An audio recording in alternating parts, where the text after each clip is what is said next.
할렐루야. 오늘은 어버이 주일로 드리게 되었습니다. 그동안 우리가 분주하게 살면서 우리들의 가까이 계신 부모님들에 대해서 좀 어떻게 대하고 살았는지 점검도 해보고요. 한번 돌아보면서 하나님께서 우리에게 그리고 우리 자녀들에게 주신 이 사명을 다시 한번 되새겼으면 좋겠습니다.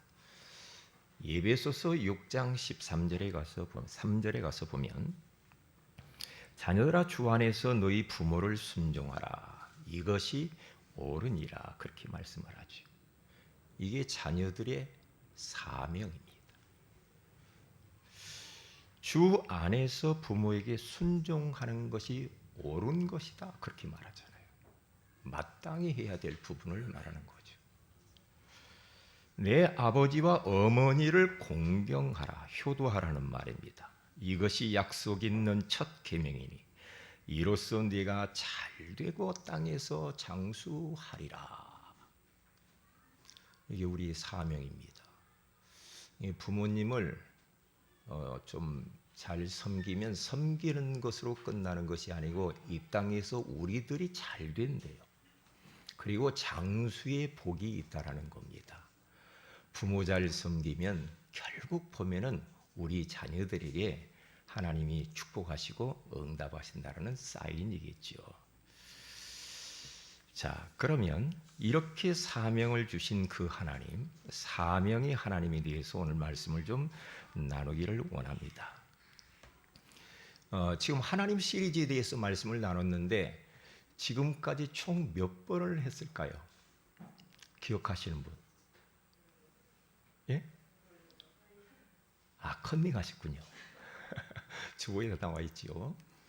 18번의 하나님에 대한 시리즈를 말씀을 했죠. 오늘은 19번째 사명의 하나님이라는 제목으로 우리 하나님 음성을 듣기를 원합니다.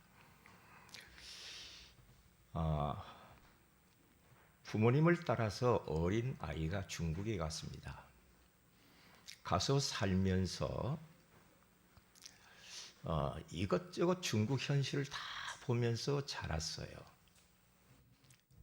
그 사람이 바로 누구냐? 펄벅이라고 하는 사람이죠. 해지를 쓰신 분, 노벨상 받았고 플리처상까지 받았던 이 펄벅이라고 하는 이 사람. 근데 거기에 주인공인 왕눈이라고 하는 사람이 있는데 그 자녀가 3명이 있었습니다. 이 왕눈은 중국에서 장사를 하면서 돈을 많이 벌고 땅을 많이 소유하게 되었어요. 그래서 이 땅의 소중함을 알고 자기 자녀 3명에게 내가 이제 나이가 먹어서 이제 내가 죽을 텐데 이 땅에서 모든 것이 나오는 거야. 땅 관리를 잘 해야 되는 거야. 그러면서 첫째한테 부탁을 했더니 싫어요. 나는 유흥업 그런 사업을 좀 해서 그렇게 해서 돈 벌 거예요. 둘째 아들한테 이야기했습니다. 너 땅 관리 잘 좀 해라. 땅에서 모든 게 나오는 거야. 땅 팔아먹고 그렇게 하지 말고. 그런데 둘째 아들은 싫다는 겁니다. 자기는 군대 가서 군인 생활하면서 나라를 지키고 멋지게 살 겁니다. 씩씩하게. 셋째 아들에게 부탁했습니다. 이 땅 관리 좀 잘 좀 해라. 안 됩니다. 저는 원래 체질이 장사 체질입니다. 사업을 해야 되겠습니다. 그러니까 왕눈이라고는 아버지의 그 마음에 담긴 이 소원을 자식들이 깨닫지 못하는 거예요. 그러니까 아무리 이거 사명을 전달을 해도 못 깨달아요. 그러지만 나중에는 쫄딱 해버리죠, 전부. 우리는 오늘 사명에 대한 이야기를 좀 해보려고 합니다. 모든 인간들에게는 사명이 다 주어져 있죠. 나는 뭐 그냥 사명도 없고 하나님이 주신 미션도 없고 그냥 살다가 그냥 가고 그럭저럭 땅의 것을 위해 살다 가고 그런 법이 없다라는 거지요. 하나님께서는 인간을 벌써 딱 창조할 때부터 사명을 주신 거거든요. 네. 그래서 그 사명을 찾는 게 중요하죠. 그리고 그 사명을 잘 완수해 드리는 것이 중요하겠죠. 그런데 어떤 분들은 사명을 찾았음에도 불구하고 그 사명에 대해서 책임감 없이 사는 사람이 있거든요. 어떤 사람은 내 사명이 뭔지도 모르고 그냥 막 살아요. 어떤 사람은 사명을 맡아놓고도 좀 쉬고 있는 분도 있고 그래요. 자, 그러면 오늘 하나님께서 우리에게 왜 이 사명이라는 단어를 주셨을까요? 한번 그 부분을 추적하면서 은혜를 나누기를 원합니다. 저는 사도행전 오늘 20장 24절에 나와 있는 이 말씀이 평생 저의 사명의 언약입니다. 어릴 때부터 저는 이 말씀을 하나님이 저의 가슴속에 심겨주셨거든요. 내가 달려갈 길과 주 예수께 받은 사명, 곧 하나님의 은혜의 복음을 증언하는 일을 마치려 하면 나의 생명조차 조금도 귀한 것으로 여기지 아니하노라. 하나님이 저에게 주신 사명이요, 사명에 대한 언약입니다. 그래서 저는 복음 증거하는 이 일을 위해서라고 한다면 나의 하나밖에 없는 이 생명을 드릴 수가 있다. 요 마음 가지고 지금까지 부족하지만 살아왔단 말이죠. 그러니까 조금 여러 가지로 불편하고 힘들어도 이 언약의 말씀, 하나님이 나에게만 심겨주신 이 사명을 딱 붙잡고 그런 것들을 뛰어넘으면서 여기까지 왔거든요. 우리 사랑하는 모든 성도 여러분, 오늘 하나님이 여러분에게 주신 사명들을 다시 찾는 시간이 되시기를 주의 이름으로 축복을 드립니다. 자, 첫째입니다. 나의 사명 찾기. 하나님이 모든 인생들에게 하나님의 자녀에게 주신 사명이 있고 그리고 이미 받은 사명들이 있잖아요. 거기 가서 보면 성경 66권에 대한 주제가 나오는데요. 결국 보면 사명 이야기입니다. 이런저런 이야기 성경 66권에 많이 들어있지만 결국에는 하나님이 우리 인생들에게 무엇인가 하고 싶고 이루기를 원하시는 미션들이 다 있다는 거죠. 그냥 이 땅에 태어나서 아이고 아무런 의미도 없이 사명도 모르고 그냥 살다 가면 얼마나 허접한 인생, 허무한 인생이 되겠어요. 그러면 안 되잖아요. 창세기 1장 28절에 가서 보면은 하나님이 인생들을 딱 만들어 놓고 복을 주시면서 하시는 말씀이 생육하고 번성하고 땅에 충만하라. 땅을 정복하라. 바다의 물고기와 하늘의 새와 땅에 움직이는 모든 생물을 다스리라 하시니라. 그랬잖아요. 이게 바로 인간을 딱 만들어 놓고 하나님의 사명을 딱 심은 거잖아요. 이 땅을 정복하고 다스려라.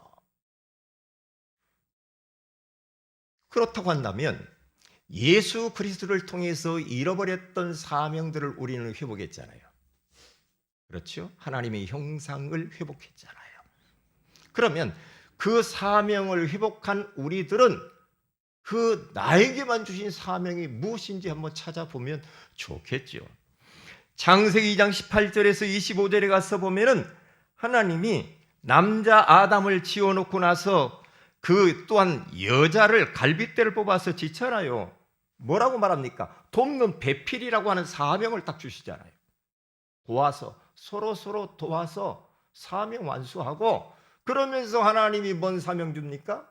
아담에게 모든 짐승들이 이름을 다 지어라는 사명을 딱 주잖아요. 그리고 더 나아가서는 이제는 남자가 부모를 떠나서 여자와 한 몸을 이루어라. 그게 사명입니다. 그러니까 가정도요, 사명이 있거든요. 아이고 가정 뭐 그냥 대충 뭐 그냥 살지, 그게 아니에요. 하나님께서 우리 각자에게 우리 성도들의 가정을 향하신 아주 고유한 사명들이 다 있다는 거지요. 그래야 가정생활이 의미가 있고 가정생활이 말이에요 행복하고 즐겁고 그럴 거 아닙니까? 의미 있는 가정이 되지. 가정이 그냥 밥만 먹고 그냥 뭐 잠만 자고 뭐 일만 하고 그렇습니까? 그건 아니잖아요.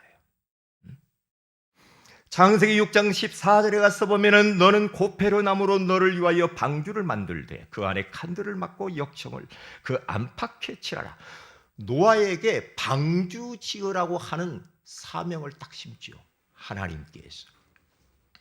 그런데요, 참 노아가요, 다른 사람들은 사명을 받았음에도 불구하고 별로 관심이 없어.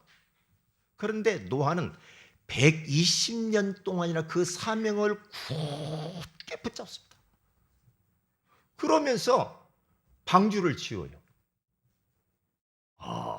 얼마나 그 사명에 대한 사명감이 있냐 이 말이에요. 책임감. 중요한 부분 아닙니까? 120년 동안 얼마나 갈등도 많았을 거예요. 그런데 방주를 짓고 난 이후에 홍수가 나가지고요, 자기와 가족들을 다 구원하잖아요. 사명 완수할 때 그렇게 됩니다. 그리고 사명을 받은 것을 깨닫고 그 사명을 우리가 책임감 있게 감당하고 가면은 거기에 주의 손이 함께 역사하면서 하나님의 역사를 체험할 수가 있는 것이죠. 창세기 12장 1절에서 2절에 가서 보면 아브라함에게 너는 고향과 친척 아비집을 떠나 내게 보여줄 땅으로 가라. 내가 너로 큰 민족을 이루고 내게 복을 주어 내 이름을 창대하게 하리니 너는 복이 될지라. 너로 말미암아서 천하 만민이 복을 받을 것이야. 사명을 딱 심잖아요. 그 사명을 받은 아브라함이요, 본토 친척 아비집을 떠납니다. 그래서 주님이 명령한 가나안을 향하여서 가는 걸 봅니다. 사명을 찾은 자는 눈빛이 다릅니다. 사명을 찾은 자는 삶의 태도도 다릅니다. 삶의 이 어마어마한 이 사명을 찾으면서 사는 사람은요, 이 가슴이 달라요. 가슴이 막 설레기도 하고 감사하기도 하고. 우리 여기 그 신월동 미션홈에 가면 우리 목사님 사모님들이 이렇게 모여서 매주 이렇게 같이 포럼도 하고 또 전도도 하고 그래요. 가면 나이가 평균이 얼마냐? 7분인데 60세 이상에서 80세까지 나이가 많으신 분들이 이렇게 모여가지고요, 그 사명, 하나님이 주신 사명을 놓치지 않기 위하여서 거기에서 말씀 받고 기도하고 현장 가고, 얼마나 배울 점들이 많은지 몰라. 전부 저보다 위야, 어르신들이. 왜? 만나면 사명에 대한 이야기야. 이제 죽음을 목전에 두고 자기 인생들을 돌아보면서 하나님이 나에게 태워주신 이 사명을 얼마나 잘 감당하고 지금 내가 하나님 앞에 서서 뭐라고 말할까? 굉장히 은혜가 돼요. 사명. 그래서 두 번째입니다. 사명 찾기 전까지는 어떻습니까? 모세라고 하는 사람은 생고생을 합니다. 믿음의 사람들 한결같이 그래요. 사명을 발견하지 못했던 베드로, 바울 다 고생하는 겁니다. 그런데 사명을 찾고 난 이후에는 인생이 완전히 달라져 버렸습니다. 놀랍죠. 그래서 출애굽기 2장 11절에서 15절에 가서 보면은 모세는 애굽의 왕자로서 거기에서 얼마나 호화로운 인생을 살았습니까? 부족함이 없잖아요. 그런데 그의 인생 40년의 왕궁 생활은 그렇게 마음이 흡족하지 않았을 겁니다. 왜냐? 사명을 몰라서 그래요. 그래서 자기 동족 유태인이 저 예국 병사들에게 핍박받고 매맞는 것을 보고 가서 주먹으로 쳐 죽여서 모래밭에다 감추잖아요. 그 소식이 탈로가 나서 바로가 모세를 왕자인데 잡아 죽이려고 하자 미디안으로 도망가서 저 이드로의 장인 장만 밑에서, 이제 예전에는 그 장인이 되기 전이니까 거기 가서 양치면서 똥 치우면서 40년 동안을 거기에서 고생 안 할 고생을 합니다. 사명 모르면 그래요. 그런데 79세까지는 모세가요 사명을 발견하지 못한 거예요. 생 고생을 하는 겁니다. 그래서 80세부터 인생이 달라져 버린 거예요. 모세가 하나님이 함께 역사하실 수밖에 없지요. 거기에 누가복음 5장 1절에서 11절에 가서 보면은 베드로라고 하는 사람이 밤이 맞도록 고기를 잡았는데 한 마리도 못 잡았습니다. 그때 예수님이 찾아오셔서 고기가 있냐 물어보죠. 고기가 없습니다. 고기가 없습니다. 그때 예수님이 말씀합니다. 저 깊은 데로 가서 그물을 내려라. 그러니까 말씀에 의지하여서 깊은 데로 가서 그물을 내리니까 그물이 찢어질 정도로 고기를 많이 잡죠. 거기에서 베드로가 꼬꾸라집니다. 주여, 나는 죄인이로소이다 하면서 나를 떠나소서. 무릎을 탁 꿇어버려요. 그때 우리 주님께서 뭐라고 말씀하시냐? 네가 이제는 사람을 낚는 어부가 될 거야. 이후로는 네가 사람을 취하리라. 그 미션 사명을 딱 받고 난 이후에 자기가 그토록 애지중지했던 배와 그물을 버려버리고 예수님을 덜컥 따라 나섭니다. 그때의 베드로의 인생은 사명 가진 자의 인생이기 때문에 완전히 달라져 버린 겁니다. 그거 보세요. 그러니까 사명을 모르고 살면 빈손, 빈 그물, 빈 배, 빈 지갑 인생을 사는 거예요. 하나님이 거기에 역사하실 이유가 없는 겁니다. 네? 바울이라고 하는 사람은 사도행전 9장 1절에서 2절에 가서 보면은 반대되는 일만 합니다. 복음도 몰랐지, 사명도 몰랐지. 그러니까 하나님을 위해서 한다고 하는 모든 것들이 전부 다 반대되는 일, 교회를 방해하고 전도를 방해하고 교회를 어지럽히고 이런 일만 하는 거예요. 왜요? 사명 모르면 그래요. 열심히 한다고 하는데 그건 방향이 틀렸잖아 벌써.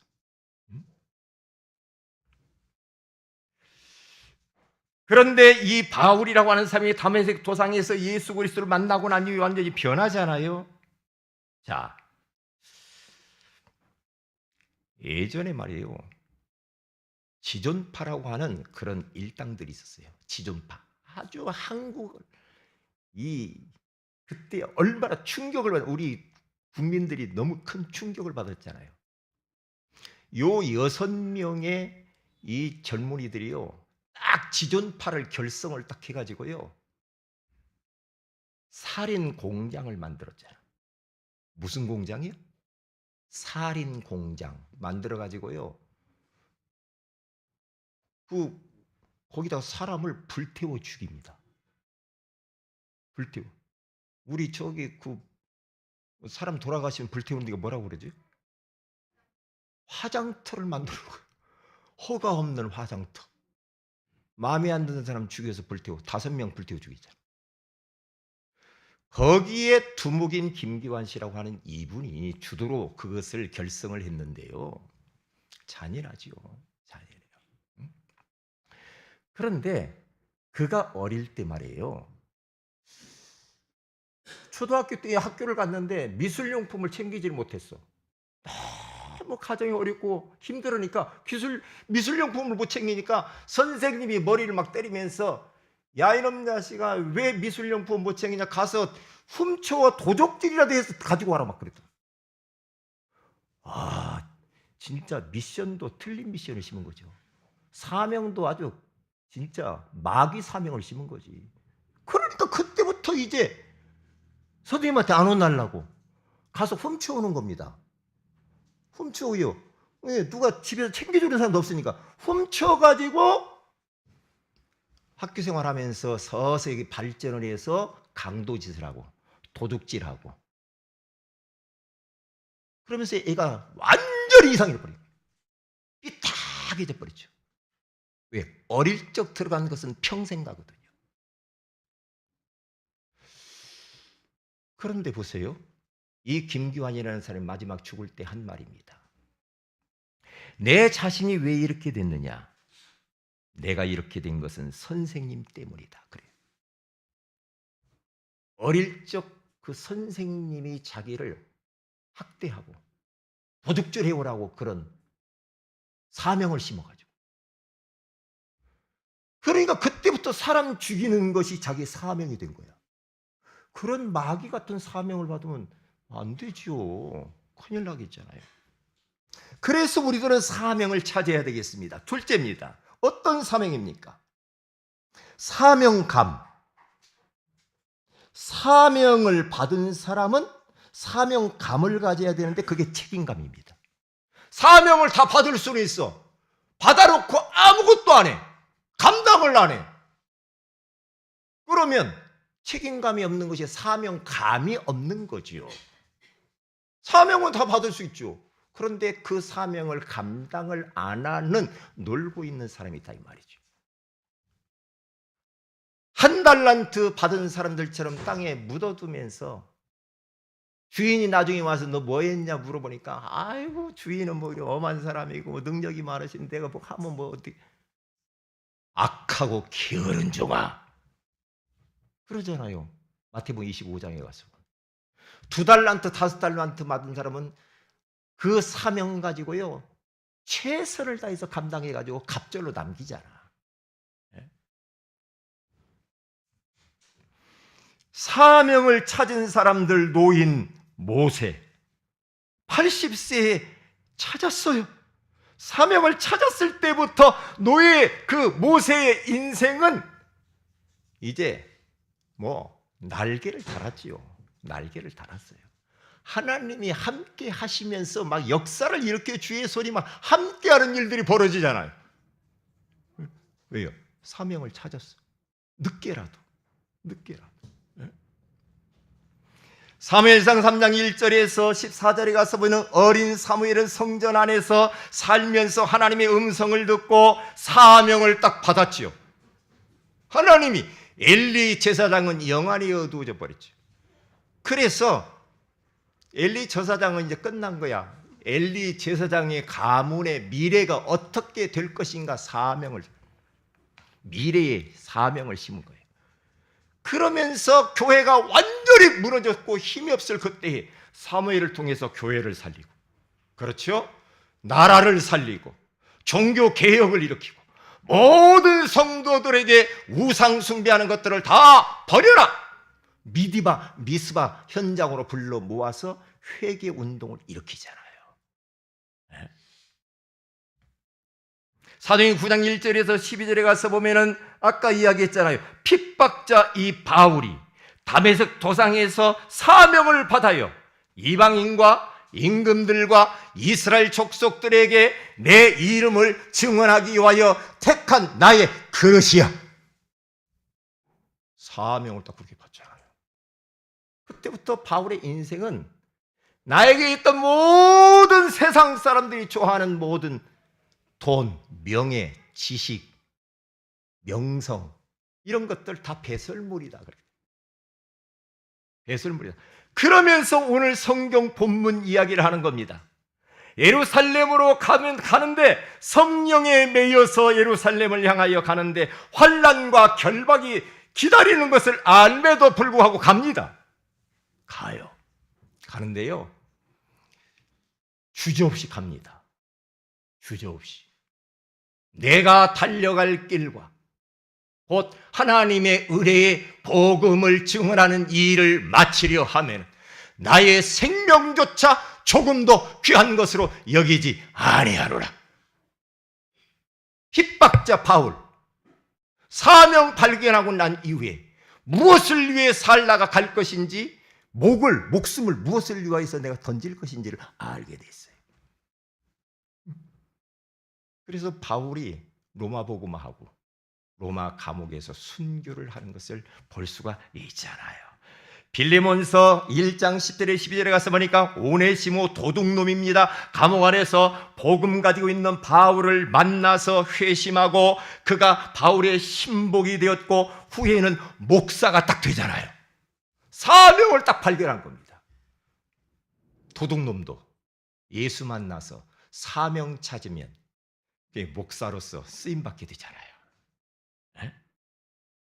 사사기 6장 1절에서 8절 기드온 겁쟁이 숨어서 남 눈치나 보고 그렇게 살았던 이 기드온이라고 하는 사람이 여호와의 사자가 기드온에게 찾아와서 이르되 큰 용사여 왜 쪼냐 말이야. 저는요 하나님이 저에게 말씀하시더라고요. 이 말씀인데 하나님이 저에게 사랑하는 종아 너는 큰 용사야. 두려워하지 마라. 쫄지 마. 놀라지 마. 너는 큰 용사야. 너를 통해 하실 일이 있거든. 그러면서 기드온이 그 언약의 말씀 하나님의 음성을 딱 듣고요. 그때부터 미디안과 싸워서 이깁니다. 사명. 나라를 살려버립니다. 사명 받았잖아요. 누가복음 19장 1절에 10절에 가서 보면은 세리장 삭개오는 왕따처럼 비참한 인생을 살다가 예수 그리스도를 통하여서 구원받고 회개하여 예수님을 따르는 제자가 되어졌습니다. 요한복음 3장 1절에 2절에 가서 보면 엘리트 중에 엘리트 니고데모는 예수님께 찾아와서 거듭남의 비밀을 듣고 답을 얻잖아요. 그런데 예수님이 돌아가시자 말자 요 니고데모가 어떻게 합니까? 니고데모는 제자들은 다 도망가 버렸어요. 그런데 마지막 예수님의 시신을 장례를 향품을 발라서 장례를 치루어 드립니다. 이런 사명자로 변하는 겁니다. 중요하잖아요. 여러분 동자승 압니까? 지난번에 어디 보니까 아이들 천진난만한 아이들을 갖다 머리를 팍팍 밀어가지고 말이에요. 승복을 입혀가지고 그거 보는데 너무 안타까워 있죠. 절에 들어가서 훈련시킨다고 애들이 머리 다 깎아가지고 그러기다. 아이고 참 마음이 아프더만. 그런데 동자승 어느 한 애가 주일날만 되면 어디로 가더래요.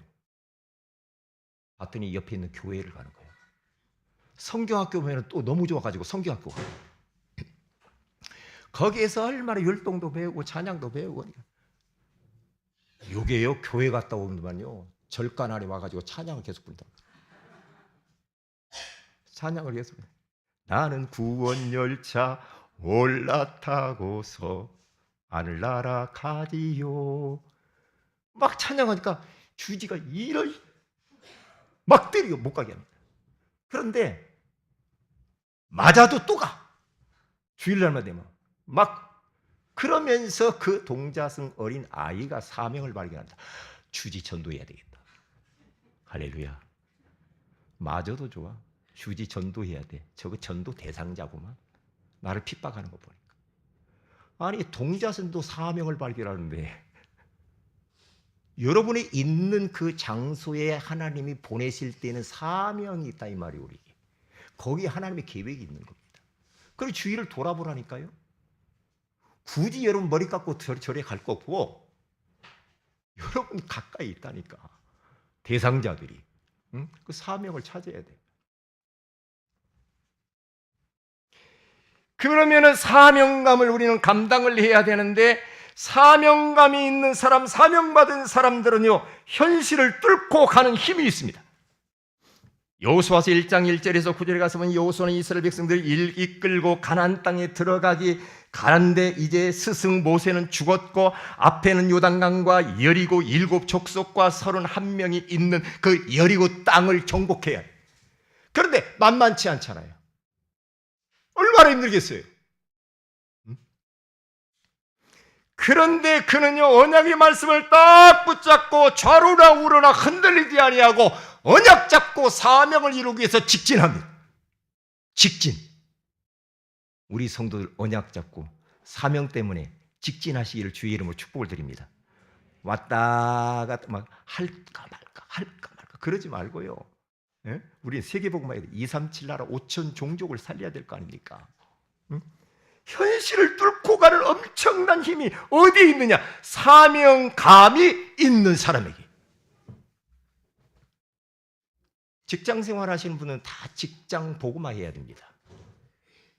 저는 우리 이에나 렘넌트를 위해 저 사천에 가 있는 이에나 렘넌트를 위해서 우리가 매일 밤 기도하죠. 이에나 렘넌트를 위해서 제가 기도하는 거 계속 기도하는 게 뭐냐?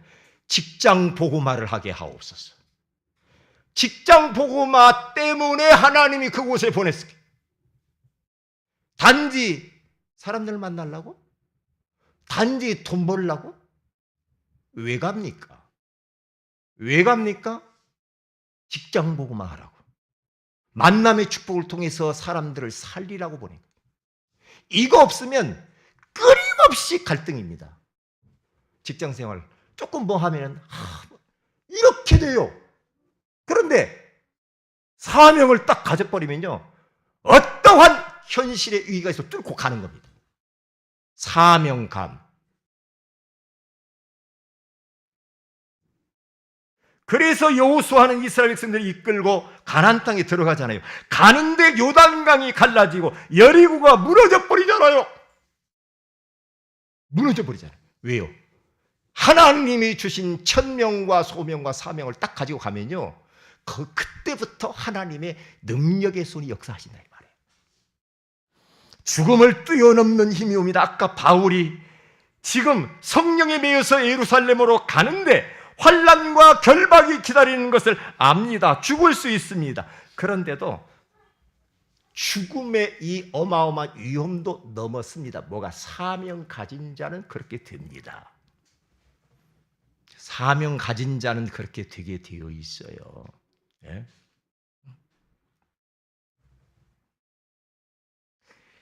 우리 한국 땅에 토마스 선교사가 와가지고 성경책 하나 던져놓고 죽잖아요. 목 베어서. 왜 와서 여기 죽어야 됩니까? 사명 하나 때문에 그래요. 그 사명 하나 때문에 그 선교사를 통해서 이 땅에 복음의 씨가 뿌려졌잖아요. 아니, 토마스 선교사 나 안 할래. 그거 위험하다고 내 조선 땅 가면 죽을 수도 있는데 그렇게 해가지고 그 사람이 안 왔다. 그러면 어떻게 되겠어요? 그럼 안 되지. 안 되잖아요. 사명을 위해 살다가 사명을 이루어드리고 우리는 가는 겁니다. 우리가 예전에 양화원? 예? 양화진 갔었잖아요. 우리 성도들이 같이 가서 선교사님들 거기 다 묻혀 있는 걸 보면서 가장 저는 마음이 왔던 사람이 누구죠? 루비 캔들이라고 하는 이 자매. 한국 땅에 와서 8개월 정도 사역하다 갔어. 갔는데 이분이 뭐라고 하느냐? 이제 죽을 병이 걸려가지고 이제 죽게 생겼는데 내게 1000개의 생명이 있다고 한다면 그 1000개의 생명을 조선 땅을 위하여서 바치겠노라. 왜요? 사명 가진 자의 고백입니다. 사명 가진 자는 현실 이런저런 문제도 뛰어넘는 힘이 생기고 죽음의 위기를 넘어설 수 있는 힘이 생기고 그리고 더 나아가서 그 주어진 사명이 그냥 억지로 하는 것이 아니라 기쁨으로 업무를 수행하는 겁니다. 기쁨으로. 그래서 빌립보서 4장 4절에 가서 보면은 주 안에서 항상 기뻐하라. 내가 다시 말하노니 기뻐하라. 기뻐하면서 주의 일을 감당하는 거예요. 네? 억지로 하기 싫은데 포도시 아슬아슬하게 흐려갖고 되었어요. 기쁨으로 사명들을 감당하시기를 주의 이름으로 축복을 드립니다. 교회 안에서 이런저런 일을 맡았다. 기쁘게 해야 돼요. 어느 집사님 부부가요. 집에서 부부싸움 해가지고 와가지고요. 그분이 반주자라고 하나요? 반주자. 다 그 이야기 듣고 나 진짜 반주자야. 그런데 부부싸움 해가지고 왔으면 다 해결하고 와야지. 뭘 그렇게 교회까지 와가지고요. 반주를 하는데 쾅쾅쾅쾅쾅쾅 이렇게 친대요. 왜? 기분 나쁘다 이거지. 참나. 참. 아니, 사명 가진 자가 그렇게 합니까? 응? 근데 그분 만나보고 싶더라니까. 아니, 그러니까 그것을 하면서 누구 들으라고? 남편, 저 뒤에 있는 남편 들으라고. 기분 나쁘다 이거야. 응? 참, 그러면 안 되죠. 우리 교회 안에서는 이런저런 사명 맡은 사람들이 있죠. 그렇죠? 사명을 어떤 사람은 기도하는 사명도 있었어. 어떤 사람은 전도를 또 잘하는 사명도 있고, 어떤 사람은 청소를 잘하시는 분이 있고, 어떤 사람은 또 뭐 이모저모 여러 가지 봉사하고 뭐 식사도 준비하고 여러 가지가 있겠죠. 그것을 그 사명을 딱 찾아야 돼. 사명을 딱 찾아가지고 그것을 감당하는데 기쁘게 해야 돼. 그리고 나 같은 모지랭이를 하나님이 사랑하셔서 이 소중한 사명을 주셨구나. 기쁘게 감사하고 고맙고 그러면서 감당해야지. 할렐루야. 그렇게 하셔야 돼요. 그렇게 해야 된다니까. 마지막 결론입니다. 어떤 옷을 입고 우리는 살아야 될 것인가? 간단합니다. 나에게 맞는 사명자에게 맞는 옷을 입어야 됩니다. 어울리는 맞는 옷 입어야 되는데 사명자의 옷을 사명의 옷을 입고 살아야 돼요. 사명의 옷. 그런데 사명과 전혀 다른 이상한 세상 것의 그런 옷을 걸치면서 계속 살면 안 어울리잖아. 사명자의 옷이 따로 있거든. 그 옷을 입고 살아야지. 그게 바로 오늘 사도행전 20장 24절. 내가 달려갈 길과 주 예수께 받은 사명, 곧 하나님의 은혜의 이 복음을 증언하는 일을 위하여서 나의 생명조차 조금도 귀한 것으로 여기지 아니하노라. 할렐루야. 사명을 깨달아야 됩니다. 한 가지만 제가 말씀드리고 마치겠습니다. 중국에 제가 한참 들어갔었잖아요. 하는데 무릎을 다쳐가지고 거기서는 기다리는데 이제 무릎을 다쳐가지고 제가 이제 가야 되냐만 해. 상하이 전도학교를 가야 돼. 거기 6, 70명이 모여 있더라고요. 근데 무릎을 다쳐가지고 아파가지고 그래도 가야 된다. 그래서 휠체어 타고 갔잖아. 휠체어 타고 휠체어 타고 휠체어 타고 가니까 비행기 내리는 입구가 따로 있어. 야, 엘리베이터 같은 게 올라갔다 내려갔다. 그러면서 휠체어를 딱 내려가지고 이제 차를 딱 기다려 차를 타고 상하이를 간 겁니다. 그래서 목발을 딱 이제 짚고 그 이제 강의실을 딱 들어갔어요. 전도학교 강의실을 딱 들어가는데 이제 거기 참여한 이 신학원들이 말이요. 아이고 목사님 왜 그래?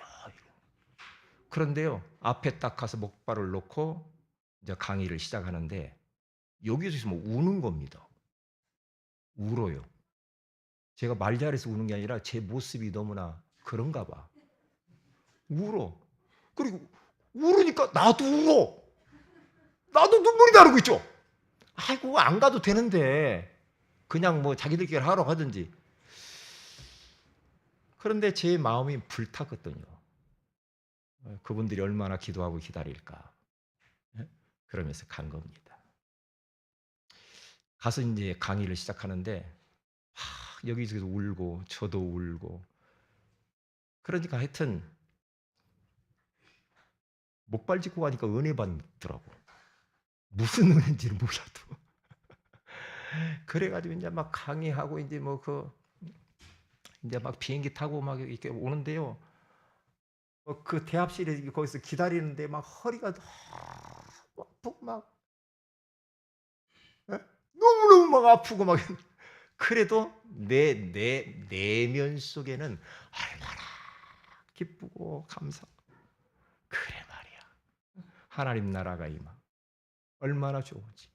부족하지만 저를 통하여서 저 영혼들이 중국 복음화 300만 제자로서 세워질 수만 있다고 한다면, 그렇다고 한다면 이보다도 더한 일을 해야지. 더한 일을. 그랬다니까요. 사명 가진 자는 현실의 이런저런 문제를 넘었습니다. 죽음도 넘었습니다. 그 사명을 겨우 마지못해서 하는 것이 아니라 기쁘게 감당하게 되는 줄로 믿습니다. 다 같이 기도하십시다. 하나님께 감사와 영광과 찬양을 돌립니다. 사명의 하나님을 찬양합니다. 우리 모두에게 사명을 허락해 주신 것을 감사합니다. 우리 모든 성도들과 우리 교회와 가정과 직장과 사업에 캠퍼스에 하나님이 주신 사명들을 발견하게 하여 주시옵소서.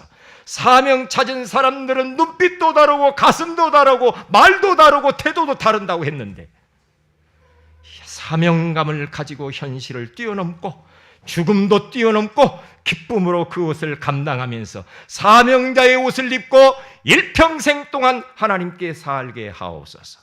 주 예수님의 이름으로 기도합니다. 아멘.